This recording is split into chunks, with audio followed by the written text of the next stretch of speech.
रामपुर गांव में मुखिया सरदार सिंह अपनी पत्नी सरिता और 2 बेटों के साथ रहता था। बड़ा बेटा रमेश और छोटा बेटा सुरेश। बड़ा लड़का रमेश थोड़ा चंचल था और सभी के सामने वो अपने आप को श्रेष्ठ बताने की कोशिश करता था। वहीं छोटा लड़का सुरेश काम में खूब होनहार था, लेकिन वो कभी भी अपने आप को श्रेष्ठ नहीं बताता था। इसी का फायदा रमेश उठाता था। अरे रमेश, तू इतनी जल्दी खेतों से आ गया और सुरेश नहीं आया तेरे साथ? हाँ माँ, मैं अपने खेतों का पूरा काम कराया। वो आलसी तो खेतों पर जाकर पेड़ों के नीचे सो रहा है। सुबह से मैंने ही सारा काम किया। हाँ मेरे लाडले, आने दे उस सुरेश के बच्चे को। आज उसे खाना भी नहीं दूंगी। यहाँ बोलकर जाता है काम की ओर और वहाँ जाकर सो जाता है। आज तू तो खाना खा ले, कितना थक गया है, पूरा पसीना पसीना हो गया है। इतने में ही सरदार सिंह आ जाता है और बोलता है, अरे रमेश यहाँ है तो सुरेश कहाँ है? आपके साहिबजादे खेतों पर जाकर सो रहे हैं, काम धाम कुछ करना नहीं है। क्या बोल रही हो? आपके लाड प्यार ने सुरेश को पूरा बिगाड़ दिया। वो तो रमेश समझदार है, जो हर काम को अपनी जिम्मेदारी से कर लेता है। यही लड़का हमारा नाम रोशन करेगा, वो तो पता नहीं क्या करेगा। तुम सही बोल रही हो, मैं अभी जाकर उसको डांटता हूँ। अपनी पत्नी की बातों को सुनकर सरदार सिंह गुस्से में खेतों पर जाता है।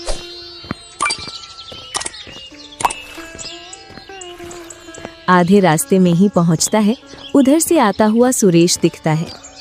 आओ महाराज आओ, आप क्यों आए? हम तो आ रहे थे आपके पास, आपके पैर दबाने के लिए। पिताजी, आप ही क्या बोल रहे हो? एकदम चुप रहो। सारी जगह मेरी नाक कटवा रखी है। किसी भी काम के लिए भेजूं, वो काम तुमसे कभी सही नहीं होता है। क्या ये क्या बोल रहे हो पिताजी? मैंने क्या किया? तुम चुप रहो और सुनमन, घर चलो।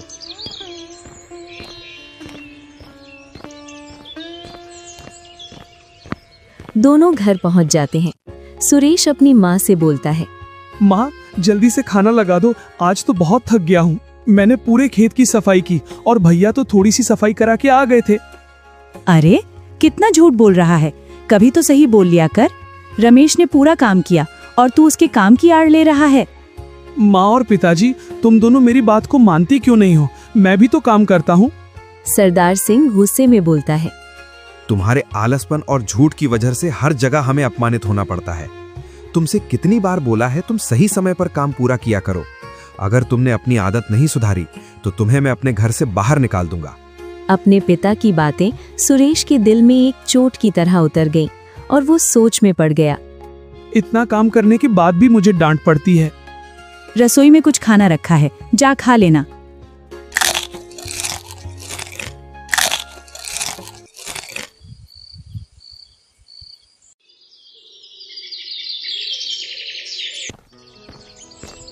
अगले दिन दोपहर का समय रमेश और सुरेश खेत पर से घर की ओर आ रहे थे। तभी रास्ते में उन्हें कुछ गांव वाले मिल जाते हैं। गांव वाले सुरेश को देखकर बोलते हैं, अरे भैये, एक भाई कितना आलसी और दूसरा कितना मेहनती। हाँ भैये, जहाँ देखो वहाँ सुरेश के आलसपन की ही बातों का जिक्र होता है। लगता है सुरेश मुखिया का लड़का है ही नहीं। हाँ भाई, देखो दोनों भाइयों में जमीन आसमान का अंतर है। जहाँ रमेश अपनी मेहनत और चंचल मन के लिए जाना जाता है, वहीं दूसरा भाई सुरेश काम चोरी के लिए जाना जाता है। हमको तो ये लगता ही नहीं है कि ये दोनों सगे भाई हैं। दोनों भाइयों में जमीन आसमान का अंतर है। सुरेश के कदम एकदम धीमे पड़ जाते हैं और सुरेश को एक बार तो गुस्सा आ जाता है उन गांव वालों की बातों को सुनकर। लेकिन वो गांव वालों की बातों का गुस्से का घूंट पीकर रह जाता है और अपने बड़े भाई रमेश से बोलता है, भैया, गांव वाले मेरे बारे में ऐसा क्यों कहते हैं, जबकि मैं अपना काम पूरा करता हूँ फिर भी? लोगों का क्या है, लोग तो कुछ भी बोलते रहते हैं। तो उनकी बातों पर ध्यान न दे और अपने काम पर ध्यान दे। जल्दी जल्दी घर चल, माँ ने अपने लिए गर्मा गर्म खाना बना लिया होगा। थोड़ी देर बाद दोनों भाई घर पहुंच जाते हैं। जैसे ही घर के अंदर पहुंचते हैं तो सुरेश राहत की सांस लेता है। इतने में ही सरिता बोलती है, आ गए तुम दोनों। रमेश, तू जाकर हाथ मुंह धो ले और खाना खा ले। और तू पहले गाय भैंसों को पानी रखकर और भूसा डालकर आ, इसके बाद खाना खाना तू। माँ, मैं भी बड़े भैया के साथ खेतों पर से अभी आया हूँ। पहले खाना खा लेता हूँ, इसके बाद कर दूंगा। मुझे पता है तू कितना काम करता है, कामचोर कहीं का। फिर काम से जी चुरा रहा है। अरे तुझसे खेतों का काम तो सही से होता नहीं, तो घर का काम तो कर लिया कर। जब हम मर जाएंगे तब क्या करेगा? कैसे अपने बीवी बच्चों को पालेगा? या यूं ही तेरी लुगाई के सामने हमारी नाक कटवाएगा? जी माँ, अभी काम करके आता हूँ। शाम हो जाती है और सरदार सिंह बाजार से लौट आता है। आ गए तुम बाजार से? क्या लेकर आए लड़कों के लिए? दोनों लड़कों के लिए कपड़े लाया हूँ। दोनों पर बहुत दिनों से नए कपड़े नहीं थे। रमेश और सुरेश भी वहीं खड़े थे। रमेश बड़ा ही उत्सुक था उन कपड़ों को देखने के लिए, लेकिन सुरेश गुमसुम खड़ा था। सरिता को कपड़े देकर सरदार सिंह वहां से चला जाता है। सरदार सिंह के जाते ही सरिता का चेहरा खिल जाता है। लो रमेश, ये तुम्हारे लिए है। धन्यवाद माँ, मेरी प्यारी माँ। माँ, मेरे लिए भी तो पिताजी कपड़े लेकर आए हैं। तुम्हारे लिए कहाँ लाए? अभी तुम्हारे लिए कुछ नहीं है। पर माँ, पिताजी ने तो बोला था दोनों के लिए कपड़े लाए हैं। हाँ, कहा था तुम्हें। नए कपड़े तभी मिलेंगे जब तुम अपना काम सही से करोगे। आधे अधूरे काम में तुम्हें कुछ नहीं मिलेगा, समझे? और रमेश के कुछ पुराने कपड़े पड़े तो रखे हैं, उन्हें तुम पहन लेना। रमेश थोड़ा सीधा बनता है और सुरेश के सामने अपने आप को ऐसा दिखाता है कि वो उसके साथ है। रमेश अपनी माँ से बोलता है, माँ, तुम हमेशा सुरेश के साथ गलत व्यवहार करती हो। वो भी तो काम करने की पूरी कोशिश करता है और नए नए कपड़े पहनने की सबकी इच्छा होती है। रमेश, तुम चुप रहो। तुम्हें सिर्फ अपने काम पर ध्यान देना है, इन सब बातों पर नहीं। रमेश चुप हो जाता है और चेहरे पर से खुशी भी गायब हो गई थी। सुरेश कुछ कहे बिना सर झुकाकर वहां से चला जाता है। रात हो चुकी थी, सभी लोग सो गए थे, परंतु सुरेश को आज नींद नहीं आ रही थी। इतने में ही रमेश उसके पास आ जाता है। अरे, तू अभी तक सोया नहीं? पता नहीं भैया, आज क्यों नींद नहीं आ रही। आज जो हुआ, माँ का वो व्यवहार मुझे अच्छा नहीं लगा। मैं जानता हूँ घर में तू सबसे ज्यादा काम करता है, बस तू माँ और पिताजी से खुलकर बात नहीं कर पाता है। भैया, कभी कभी मुझे लगता है कि मैं इस घर का सदस्य हूँ ही नहीं। मुझे हारी के रूप में घर के कामकाज के लिए रखा गया है। इतना कुछ करने के बाद भी माँ पिताजी मुझसे सीधे मुंह बात नहीं करते। फिर भी मैं अपने आप को सही साबित करने के लिए जी तोड़ मेहनत करता हूँ हर काम में। मुझे पता है तू कितनी मेहनत करता है। हर किसी की देखने की निगाह अलग अलग होती है, लेकिन एक दिन ये लोग तेरी मेहनत को देखकर बहुत खुश होंगे। और याद रख, मेहनत कभी बेकार नहीं जाती है। कब देखेंगे ये लोग मेरी मेहनत को? कहीं इतनी देर ना हो जाए कि जो पिताजी ने कहा वो बात सही हो जाए।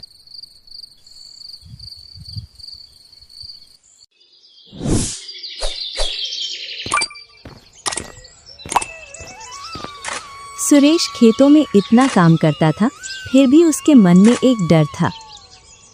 सुबह का समय, गांव की चौपाल। सरदार सिंह और कुछ गांव के लोग उस चौपाल पर बैठकर बातें कर रहे थे। अरे सरदार जी, आपका बड़ा बेटा बहुत ही होनहार और मेहनती है। हर समस्या का हल अपने पास रखता है। हाँ भैया, वैसे भी रमेश घर का बड़ा बेटा है। घर की हर जिम्मेदारी को समझता है और जब से उसने घर संभाला है तब से मैंने घर का कामकाज ही छोड़ दिया। पर आपका छोटा लड़का हमेशा चुप चुप सा रहता है। लगता ही नहीं है कि वे दोनों भाई भाई हैं। एक ही घर में पले बढ़े, फिर भी दोनों भाइयों में कितना अंतर है। हाँ भाई, रमेश ने कभी भी शिकायत का मौका नहीं दिया, पर सुरेश को तो कुछ समझ ही नहीं आता है। वो तो जिंदगी को मजाक समझता है। गांव वालों की बात सुनकर सरदार सिंह को सुरेश पर बहुत गुस्सा आता है। वहीं उसे गांव वालों की बातों से ऐसा लगा जैसे कि रमेश ही इस गांव का सबसे होनहार और सही लड़का है, जिसकी वजह से वो इस गांव में सर उठाकर जी सके। वहीं सुरेश की वजह से उसको लगा कि वही उसकी शर्मिंदगी की वजह है।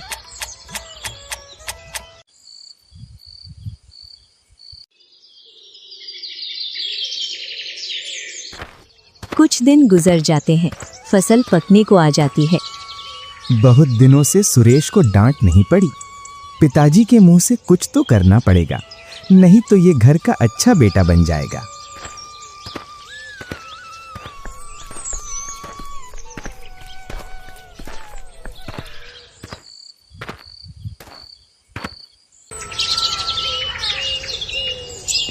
सुबह का समय रमेश खेतों पर चला जाता है और इधर सुरेश घर के कामों में अपनी माँ का हाथ बटाता है।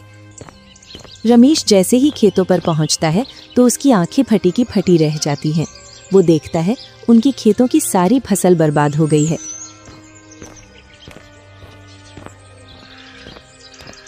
रमेश दौड़ते हुए घर आता है और खेतों की सारी घटना अपने पिताजी को बताता है। क्या पूरी फसल बर्बाद हो गई? हाँ पिताजी, सारी फसल गाय खा गई। खेतों में फसलों के डंठल बचे हैं, इसके अलावा और कुछ भी नहीं है खेतों में। तुम दोनों में से खेतों पर से शाम को कौन आया था? रमेश तो खेतों से पहले ही आ गया था।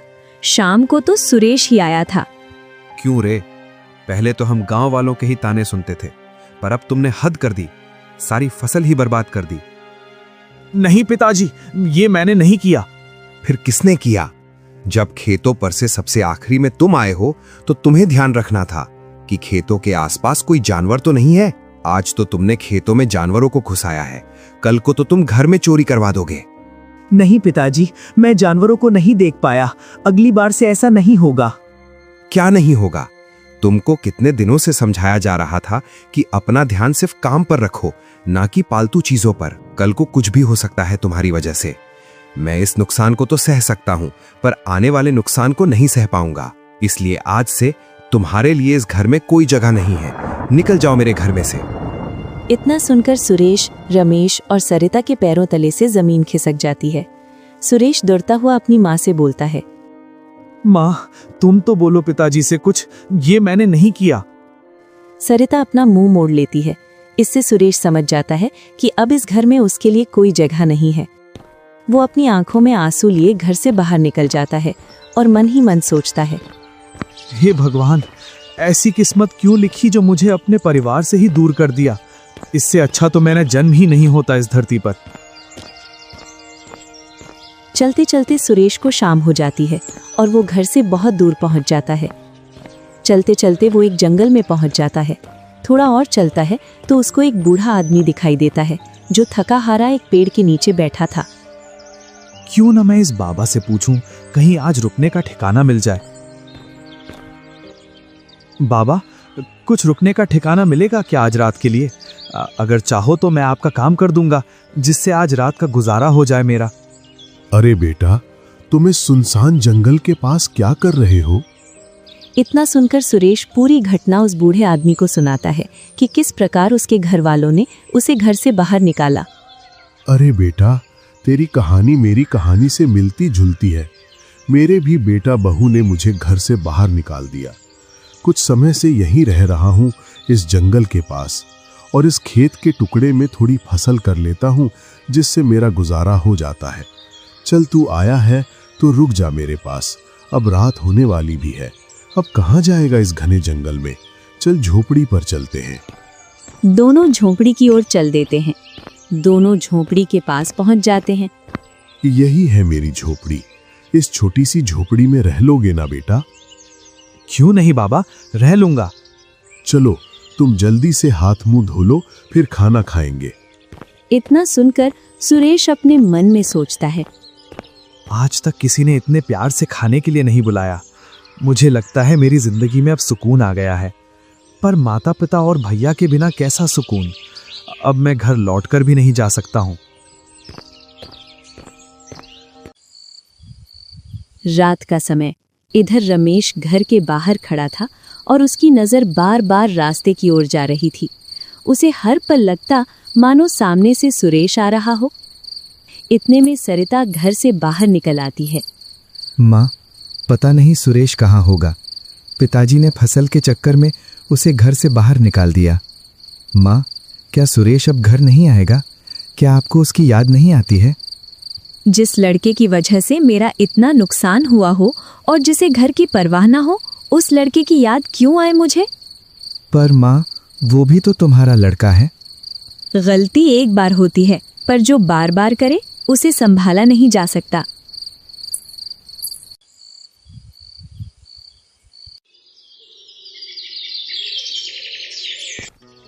अगली सुबह बूढ़ा आदमी उठकर अपने खेत पर काम करने के लिए चला जाता है।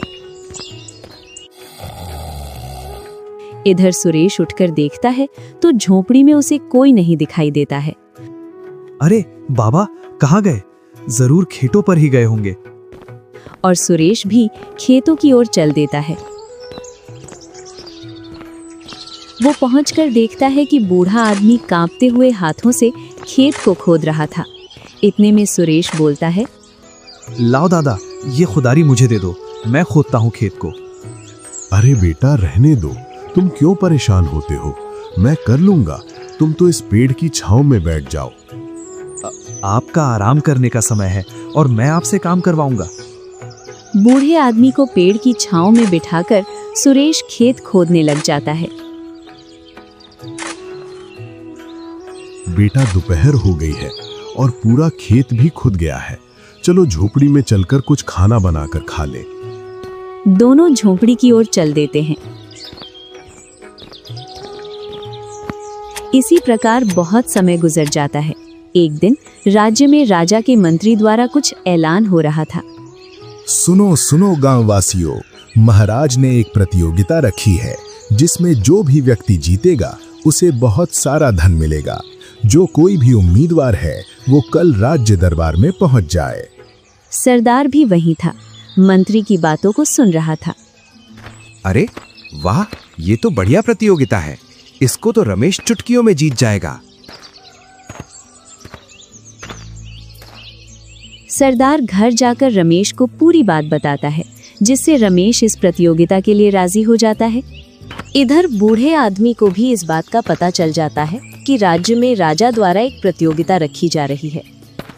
बेटा तुमने सुना है, राज्य में राजा द्वारा एक प्रतियोगिता रखी जा रही है जिसमें जीतने वाले को बहुत सारा धन मिलेगा। बाबा, मेरी ऐसी किस्मत कहाँ जो मैं कोई प्रतियोगिता जीत पाऊं और मैं कुछ सही करने जाऊं तो वो गलत ही होता है। अरे बेटा, इतना निराश ना हो। कुछ ना मिलेगा तो प्रतियोगिता देखने का मौका तो मिलेगा और उससे कुछ ज्ञान भी मिलेगा। बूढ़े आदमी की बातों को मानकर सुरेश भी प्रतियोगिता में जाने के लिए मान जाता है। दूसरी ओर सरदार इस प्रतियोगिता को लेकर बहुत ही उत्सुक था और ये बात अपनी पत्नी सरिता को भी बताता है।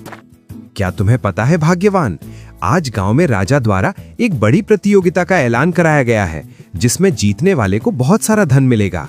अच्छा, इस प्रतियोगिता को तो मेरा रमेश ही जीतेगा, क्योंकि उसके जैसा होनहार पूरे राज्य में और कोई नहीं है। हाँ, तुम सही कह रही हो। पूरे राज्य में रमेश जैसा चंचल और बुद्धिमान कोई नहीं है।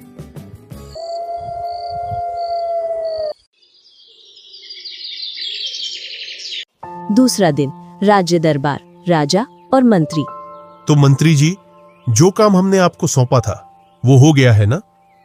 जी महाराज, पूरे राज्य में प्रतियोगिता का ऐलान कर दिया गया है और आपकी इच्छा अनुसार पूरे राज्य में खबर फैला दी गई है। बस आप थोड़ी प्रतीक्षा कीजिए। राज्य के कोने कोने से इस प्रतियोगिता में भाग लेने के लिए प्रतिभागी आएंगे। चलो, अच्छा है, हम प्रतीक्षा करते हैं। थोड़ी देर बाद राजमहल में हलचल होने लग जाती है और देखते ही देखते कई सारे नौजवान राज्य दरबार में आ जाते हैं। सभी नौजवान इंतजार में खड़े थे कब राजा बोले और प्रतियोगिता शुरू हो। तो सभी उम्मीदवार आ गए? जी महाराज। उम्मीद से कहीं ज्यादा उम्मीदवार इस प्रतियोगिता में भाग लेने के लिए आए हैं। आप सभी को मंत्री जी के द्वारा प्रतियोगिता के चरण समझा दिए जाएंगे। मंत्री जी। जी महाराज, प्रतियोगिता के 2 चरण हैं। पहले चरण में कुछ प्रश्न किए जाएंगे जिसमें से 4 प्रतिभागियों का चयन किया जाएगा और दूसरा चरण प्रश्न काल के बाद शुरू किया जाएगा। हमें मंजूर है, मंजूर है। कुछ ही क्षण में प्रतियोगिता शुरू हो जाती है। मेरा पहला प्रश्न है, सबसे बड़ा विजेता कौन होता है? दरबार में सभी नौजवान सोचने लग जाते हैं। तभी एक आवाज आती है। वो आवाज थी रमेश की। महाराज, जो अपने अहंकार पर विजय पाले वही सबसे बड़ा विजेता होता है। तुमने महाराज के प्रश्न का सही उत्तर दिया है। तो मेरा दूसरा प्रश्न है, हमारा सबसे बड़ा शत्रु कौन होता है? कई नौजवान इसका जवाब देते हैं।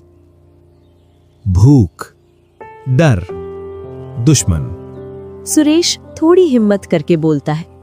महाराज, सबसे बड़ा शत्रु हमारा अहंकार है, क्योंकि ये हमारी बुद्धि को अंधा कर देता है। तुम्हारा जवाब भी सही है।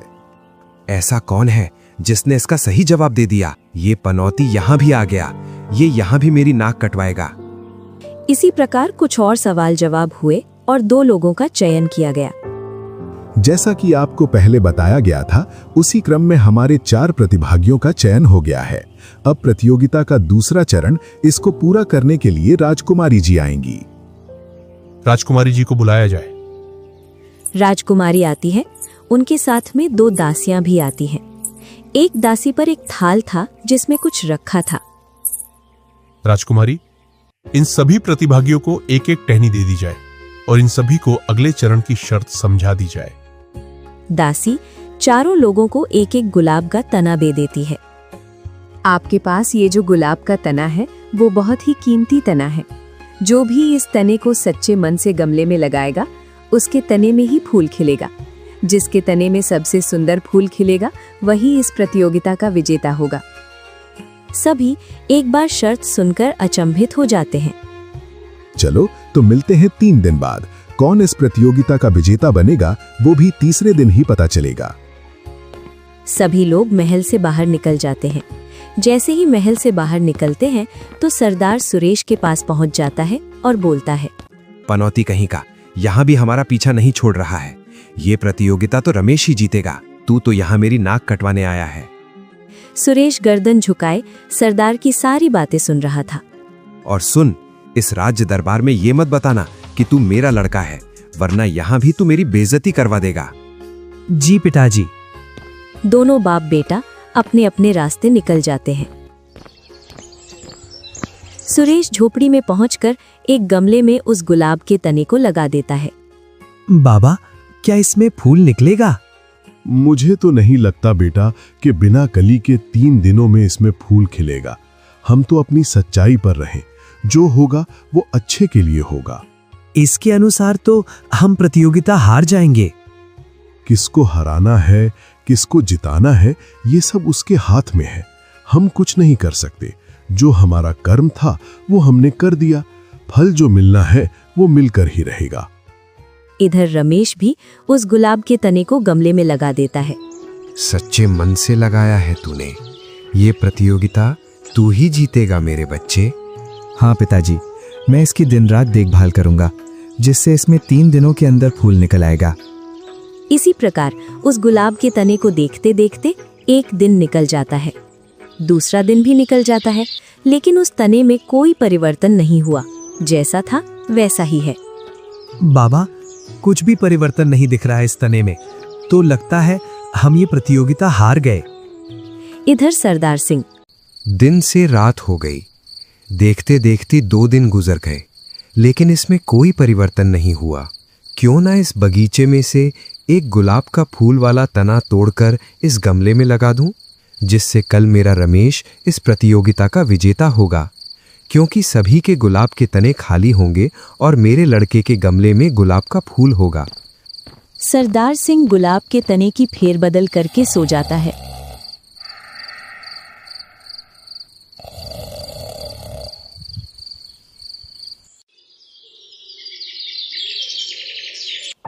दूसरे दिन सभी लोग राज्य दरबार में एकत्रित होते हैं।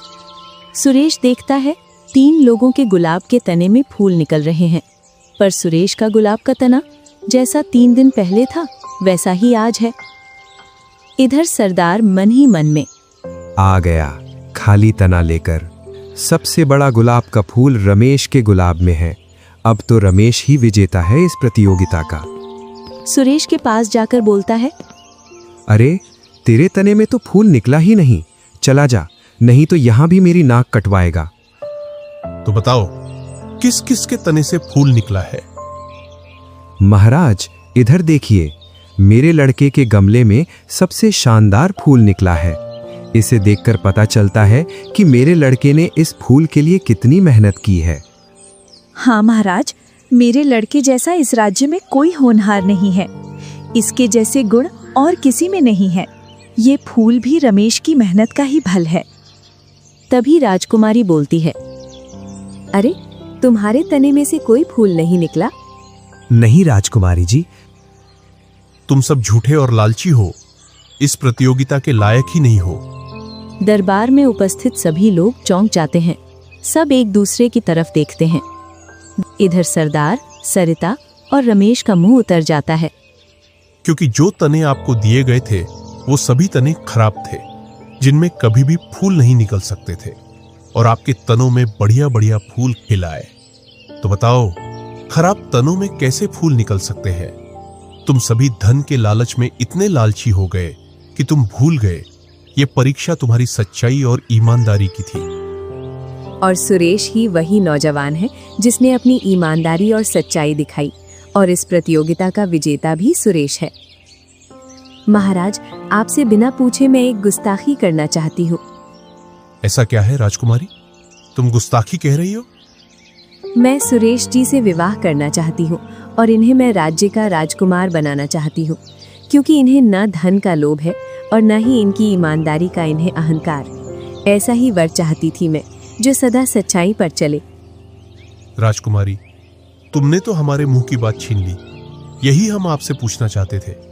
महाराज, सुरेश भी मेरा ही बेटा है। ये क्या बोल रही हो तुम? क्या ये सच है? बूढ़ा आदमी सुरेश की सारी घटना सुनाता है। किस प्रकार इन्होंने सुरेश के साथ भेदभाव किया, सब बूढ़े आदमी ने राजा के सामने बता दिया। इतना सुन राजा का क्रोध उन दोनों पर टूट पड़ता है। जिस लड़के ने तुम्हारी लाज रखी, उसी को तुमने अपमानित किया। ऐसे माता पिता दंड के पात्र हैं, सम्मान के नहीं। इतना सुन रमेश अपने मन में सोचता है, मेरी गलतियों की वजह से मेरे माता पिता इस बुढ़ापे में सजा पाएंगे, वो भी मेरी वजह से। आज मुझे सच बोलना ही होगा। रुकिए महाराज, इसमें मेरे माता पिता की गलती नहीं है। माता पिता को सुरेश के खिलाफ मैंने बनाया। पूरा काम ये करता था और पूरा श्रेय मैं ले लेता था, जिससे माँ और पिताजी को यही लगा कि इनका छोटा लड़का नाकारा है। और जिस दिन फसल बर्बाद हुई, उस दिन मैंने ही खेतों में गाय अंदर की थी, जिसका सारा इल्ज़ाम मैंने सुरेश के ऊपर लगा दिया, जिसकी वजह से पिताजी ने इसे घर से बाहर निकाला था। तुम मक्कार और बेईमान हो, जो तुम सुरेश की सच्चाई का फायदा उठा रहे थे। असली दंड का हकदार तो यही है। महाराज, मुझे माफ कर दीजिए। मुझसे माफी मत मांगिए, तुम तो तुम्हारे भाई से माफी मांगो। तीनों सुरेश से माफी मांगते हैं। आप माफी मत मांगिए, आपके मन में जो कड़वाहट है मेरे लिए, वो निकाल दीजिए बस।